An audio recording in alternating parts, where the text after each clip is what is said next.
Stage 4 మోకాళ్ల అరుగుదలకి నొప్పి లేకుండా కీళ్ల మార్పిడి ఆపరేషన్ చేయబడును. Doctor Ramesh Gajula, endoscopic spine ortho surgeon and pain physician, panacea spine pain ortho and sleep centre, Uppal, Hyderabad. Welcome to RTV. నేను మీ గయాజ్ని.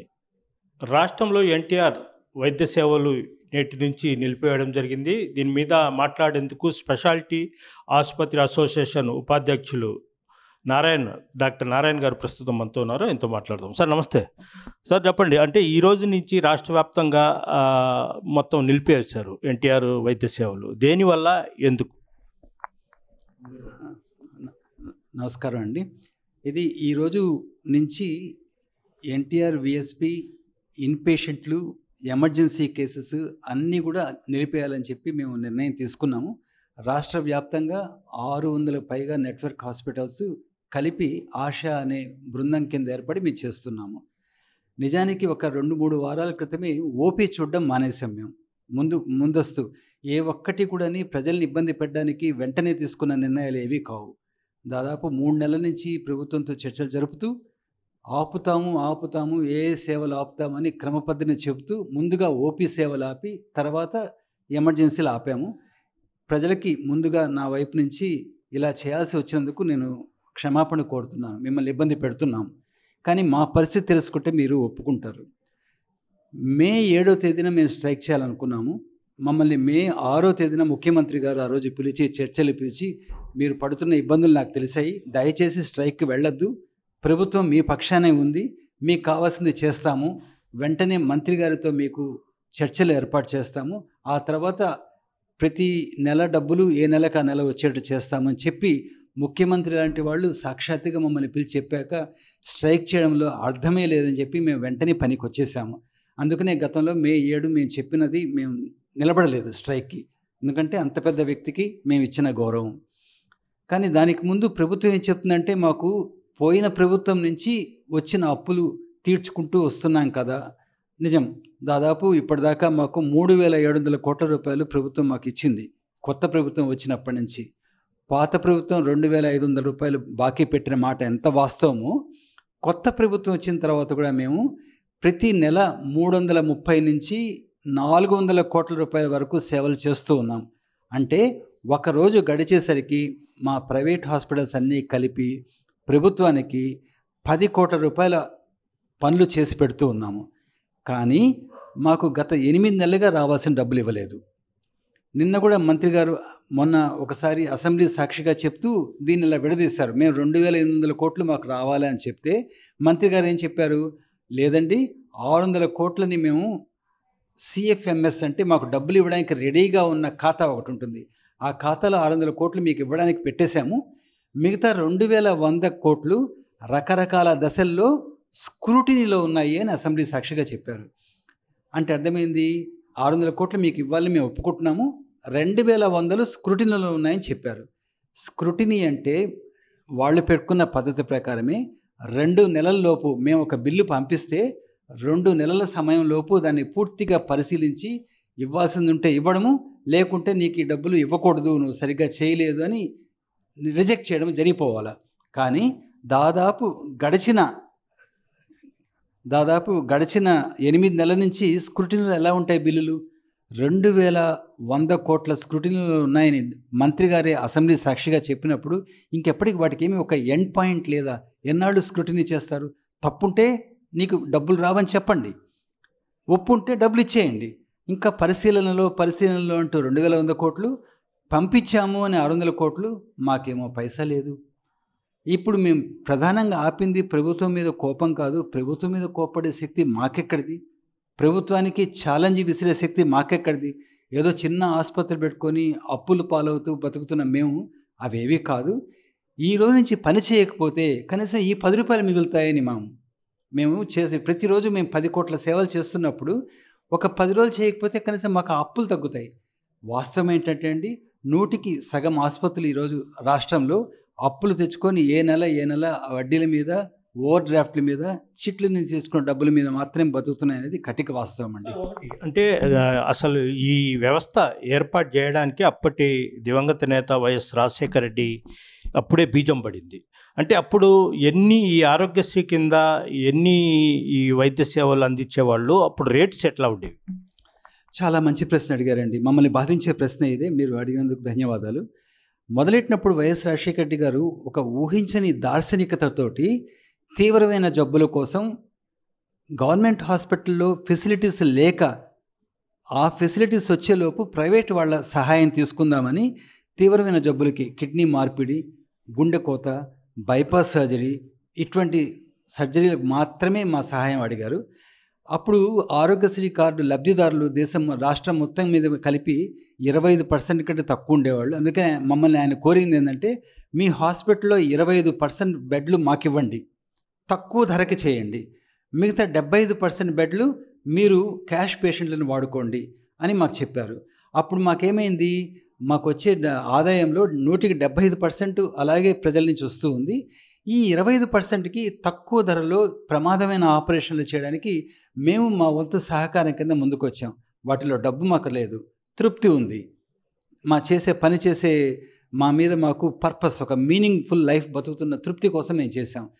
మిగతా 75% ఇచ్చే డబ్బులు మాకు క్రాస్ సబ్సిడీ కింద పని వచ్చి ఈ 25 మందికి తక్కువ ధరకు చేయడానికి ఉపయోగపడ్డాయి. ఇది కట్ చేస్తే ఒక 15 ఏళ్లకి వటవృక్షంలాగా తయారయ్యి 3000 ఆపరేషన్లు, మందులు, మలేరియాలు, జ్వరాలు, కడుపు నొప్పులు, కాళ్ళ నొప్పులు, కీళ్ళ నొప్పులు, వాంతులు, వేదులు, విరేచనాలు అన్నీ కలిపి ఆరోగ్యశ్రీ కిందకు వచ్చాయి. మొత్తం అంటే టోటల్ ఇంకా మొత్తం ప్రతి జబ్బు కూడా ఆరోగ్యశ్రీ కిందే వచ్చేసింది. 189 మంది ఆరోగ్యశ్రీ లబ్ధిదారులు తయారయ్యారు. కాబట్టి ఇప్పుడు మాకేమైంది, ప్రతి జబ్బు ఆరోగ్యశ్రీ కిందకు వస్తుంది. ప్రతి ఆంధ్రప్రదేశ్లో బతికేవాడు ఆరోగ్యశ్రీ లబ్ధిదారుడు అయ్యాడు. ఇక మా క్రాస్ సబ్సిడీ ఎక్కడ? అంత తక్కువ ప్యాకేజీలతో మేము పనిచేయగలమా? ఒకనాడు వచ్చిన నోబెల్ పర్పస్ ఏంది, తక్కువ డబ్బుతో కొంతమందికి, సాధారణ మార్కెట్ విలువతో మిగతా అందరికీ అన్నప్పుడు మాకు సరిపోయింది. ఒక 75 బెడ్లు మావి, 25 బెడ్లు ఆరోగ్యశ్రీకి తక్కువ ధరలో. పుణ్యం పురుషార్థం బాగా కలిసిన కలయిక రాజశేఖర రెడ్డి గారు ఆ రోజు మొదలెట్టింది.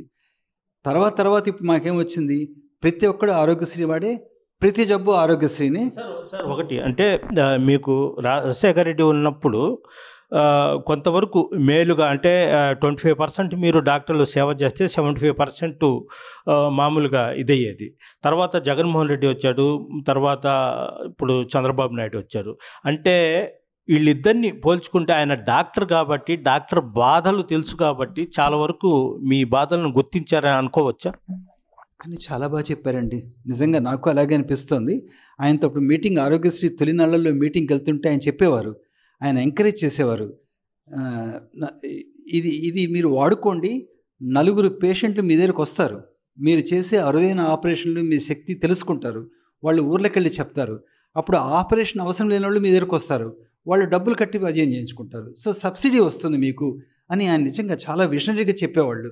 మాకు కొన్ని ఫ్రీగా చేయండి, మీ పేరు ఊరూరికి మేము పంపిస్తాం, ప్రజలు వస్తారు, అవసరమైన డబ్బులు ఖర్చు పెట్టి చేయించుకునే వాళ్ళు వస్తారు, క్రాస్ సబ్సిడీ పనిచేస్తుంది. ఆయన చెప్పింది అది. కానీ ఎవరున్నా సరే ఆరోగ్యశ్రీ తనంతట తను పెరుగుతుంది. మీరు సరదాగా చెప్పాలండి, ఏ వ్యవస్థ అయినా ఆర్గానిక్ గ్రోత్ అంటారు. మనం పుట్టించడం మాత్రమే మన పని, పుట్టిన తర్వాత అది ఎలా ఎదుగుతుందో దాని ఇష్టం. కాబట్టి ఆరోగ్యశ్రీ ఎదగడంలో ఎలా అయిందంటే, ఆ 100 ప్రొసీజర్లు కాస్త 3000 ప్రొసీజర్లు అయింది. ఆయన మొదలెట్టింది 3 జిల్లాల్లో మొదలెట్టారు. అనంతపురం, శ్రీకాకుళం, చిత్తూరులో ప్రయోగాత్మకంగా గుండె ఆపరేషన్లకు మొదలెట్టింది. అన్ని జిల్లాలకి విస్తరించింది. ఇప్పుడు అన్ని జిల్లాలు, అందరు మనుషులు, అన్ని జబ్బులు, కానీ అంతే డబ్బులు. 15 ఏళ్ల క్రితం రాజశేఖర రెడ్డి గారు ఎంతైతే డిసైడ్ చేశారో దానికంటే 2%, 3% కూడా పెరగలేదు. కొన్ని వైద్యాలకి డబ్బులు తగ్గాయి. కాబట్టి మేము ఏదో డబ్బులు ఆశతో చేస్తున్నది కాదండి, మేము ఇంకా డబ్బులు ఆత్రంతో సంపాదించుకున్నది చాలక చేస్తున్నది కాదు. దయచేసి మేము చేసే సేవలకి మాకు ఇవ్వాల్సిన డబ్బులు ఇస్తే మేము మరింత సేవలు చేయడానికి రెడీగా ఉంటాం. మా సేవల్ని మీరు వాడుకోండి. సార్ ఇప్పుడు స్టేట్ మొత్తం మీద ఎంత అప్పు ఉంది గవర్నమెంట్ ఈ ఎన్టీఆర్ ఆరోగ్య ఎంత అప్పు? ఒక బిల్లు మేము గవర్నమెంట్కి సమర్పించాక వాళ్ళు దాన్ని ముందు లోతుపాతులు కరెక్టా కాదా అని డిసైడ్ చేసి మాకు డబ్బులు ఇవ్వడానికి వాళ్ళు 2 నెలల సమయం వాళ్ళు తీసుకున్నారండి. కాబట్టి 2 నెలల్లో ఉండే బిల్లుల్ని నేను అప్పులని చెప్పను. ఈ 2 నెలలు వదిలేస్తే 2700 కోట్ల రూపాయల బిల్లులు మేము సమర్పించి ఉన్నాము. 2 నెలలు పక్కన పెట్టేస్తే 2,200 కోట్ల బిల్లులు మేము వాళ్ళకి సమర్పించున్నాము. దాంట్లో 600 కోట్లని వాళ్ళు ఒప్పేసుకొని ఇస్తాము అనే కేటగిరీలో పెట్టున్నారు. 2,100 కోట్లని చూస్తున్నాము అనే కేటగిరీలో పెట్టున్నారండి.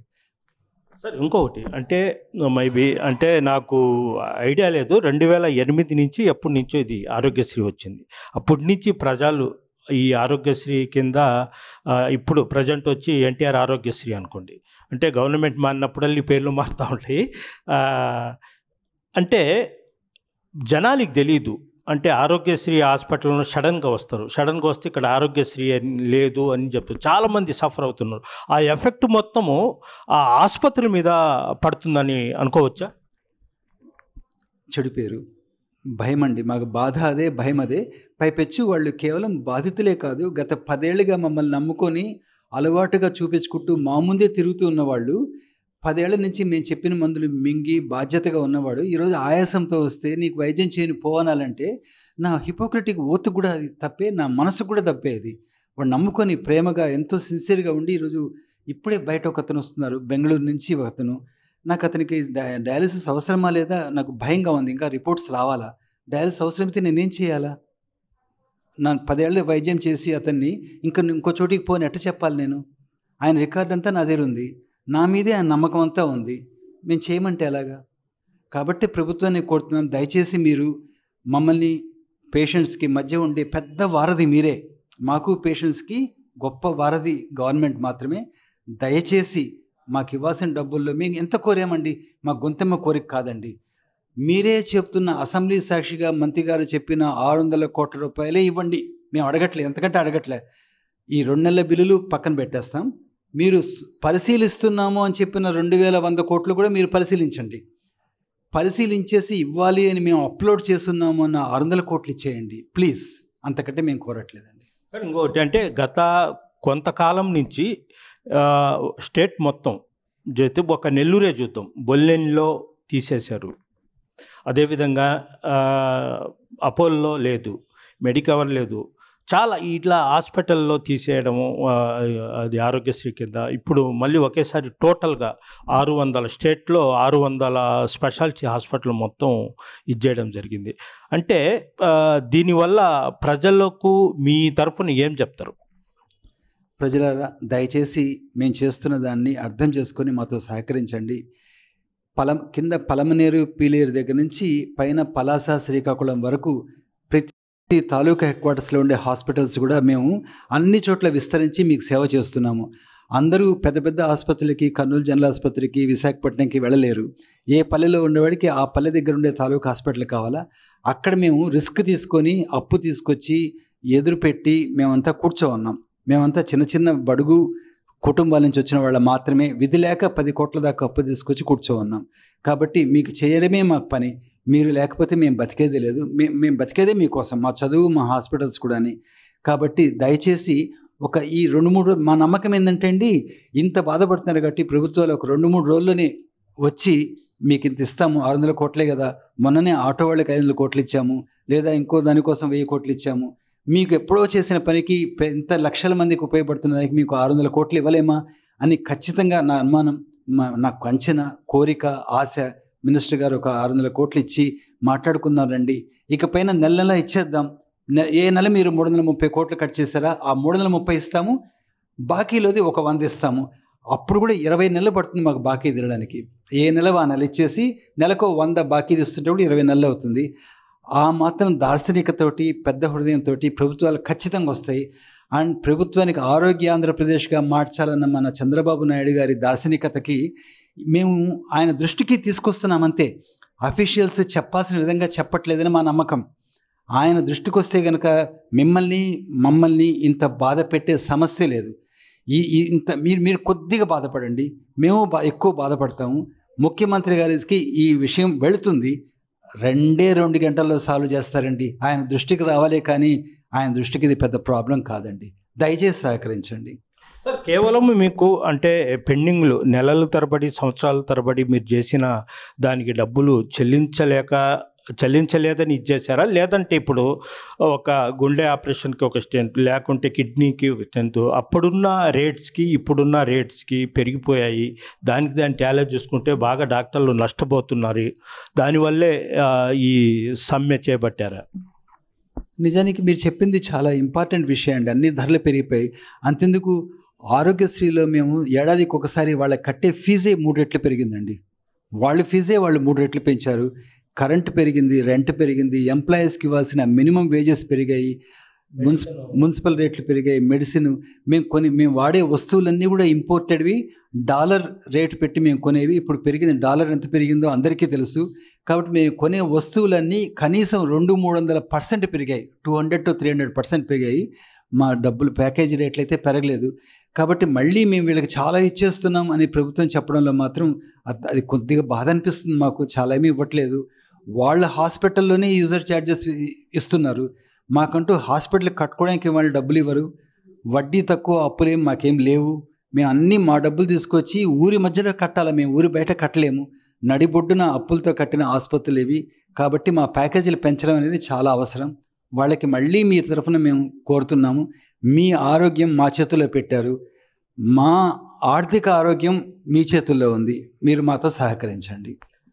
సార్, ఇంకోటి ప్రధానంగా మీరు సమ్మె చేస్తున్నారు కదా, ఈ రోజు నుంచి మొదలుపెట్టారు అంటే ముందుగానే ఏమైనా ఇంటిమేషన్ ఇస్తారా, ఏమైనా ఇచ్చారా, ఏమైనా చర్చలకు పిలిచే అవకాశాలు ఉన్నాయా?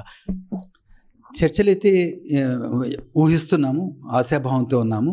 ఇందాక చెప్పినట్టు మేము మే 7వ తేదీన స్ట్రైక్లో వెళ్తామని జనవరిలో ఇచ్చాము మేము నోటీసు. జనవరి నుంచి మే 7th మీ స్ట్రైక్ నోటీస్ అంటే మే 6న మాకు ముఖ్యమంత్రి వారి దగ్గర నుంచి ఎమర్జెన్సీ మీటింగ్కి రమ్మని వచ్చింది. ఆయన హామీ ఇచ్చారు, మీకు అన్నీ కూడా ఒక క్రమ పద్ధతిలో ఇబ్బంది లేకుండా జరిగేట్టు చూస్తానని. ఆయన హామీని వెంటనే తీసుకొని ఆ రాత్రికే మేము స్ట్రైక్కి వెళ్ళాలన్న ఆలోచన వెనక్కి వచ్చేసాము. అది మే 7 జరిగింది.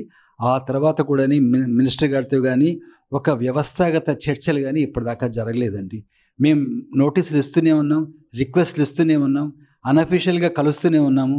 కరెక్ట్గా ఒక ఏడాది క్రితం మాట్లాడాం. సార్, ఒకటి అంటే ఇది మీ సమ్మె ఈ రోజు నుంచి నిలిపివేశారు ఎన్టీఆర్ ఆరోగ్యశ్రీ. వినేందుకు చూసేందుకు ప్రాణాలు కోల్పోయే ప్రమాదం కూడా ఉంది. ఎందుకంటే డబ్బు లేని వాళ్ళు ఏదో ఆరోగ్యశ్రీ ఉందని అంటే అంత ఎడ్యుకేట్ లేని వాళ్ళు టక్కని హాస్పిటల్కి వచ్చేస్తారు, హార్ట్ ఆపరేషన్ చేసుకోవచ్చు, లేదంటే కిడ్నీ ఇదని. అలాంటప్పుడు సమ్మెలో ఉన్నవాళ్ళు దీన్ని ఏ విధంగా ప్రభుత్వం వెంటనే పరిష్కరించాలని ఏ విధంగా కోరుతారు ప్రభుత్వాన్ని? ప్రభుత్వానికి చెప్పాల్సిన విధంగా అన్నీ చెప్తున్నామండి. చాలా తీవ్రమైన దశలో ఉంది, దయచేసి హెల్ప్ చేయండి అని. ఈ విపరీతమైన దృష్టిలో కూడా మేము అనుకున్నాము, ఎమర్జెన్సీ పేషెంట్స్ని మాత్రం మేము స్టెబిలైజ్ చేసి పంపిస్తామండి. వాళ్ళని ఏ ఒక్కళ్ళని కూడా వచ్చాక లేదండి తలుపులేసి పంపించే వ్యవస్థ కాదు. ఖచ్చితంగా సిక్ పేషెంట్ వస్తే మా డబ్బులు పెట్టుకొని ఎదురు వెళ్ళి వాళ్ళని రిసస్టేట్ చేసి ఊపిరి పీల్చుకున్న తర్వాతే సమీప ప్రభుత్వ ఆసుపత్రికి పంపించాలని. మేము ఆపరేషన్లు అయినా సరే మేము ఫ్రీగా మా డబ్బులతోనే చేయడానికి మేము రెడీగా ఉన్నాం. ఓకే, థ్యాంక్ యూ డాక్టర్ గారు. ఇది పరిస్థితి. అంటే ప్రధానంగా తమ సమస్యలు, తమ ఇబ్బందులను కూడా ప్రభుత్వం గుర్తించాలన్న ఉద్దేశంతోనే ఈ ఎన్టీఆర్ ఆరోగ్య వైద్యాన్ని మేము ఈ రోజుని నిలిపివేస్తున్నామని కూడా ప్రకటించడం జరిగింది. అయితే ప్రభుత్వం కూడా తమ బాధను, తమ ఇది అర్థం చేసుకోవాలంటూ కూడా వీళ్ళంతా ప్రభుత్వాన్ని కోరుతున్నారు. ప్రభుత్వం వెంటనే ఒక చర్చ జరిపి దీని మీద వెంటనే స్పందించాల్సిన అవసరం ఎంతైనా ఉందని కూడా డాక్టర్ నారాయణరావు గారు అయితే చెప్తున్నారు. వీడియో ప్రదీప్తో గాజా టీవీ, నెల్లూరు నుంచి. తెలుగులో న్యూస్ కి ఫాస్టెస్ట్ యాప్ ఇప్పుడు టోటల్లీ న్యూ అవతార్లో జస్ట్ 5 seconds లో కంప్లీట్ న్యూస్. సోషల్ మీడియాలో ట్రెండ్స్ కి one stop solution. Live TV app voice search option తో ఇప్పుడే డౌన్లోడ్ చేయండి లేదా అప్డేట్ అయిపోండి. యాప్ లింక్ డిస్క్రిప్షన్ లో ఉంది.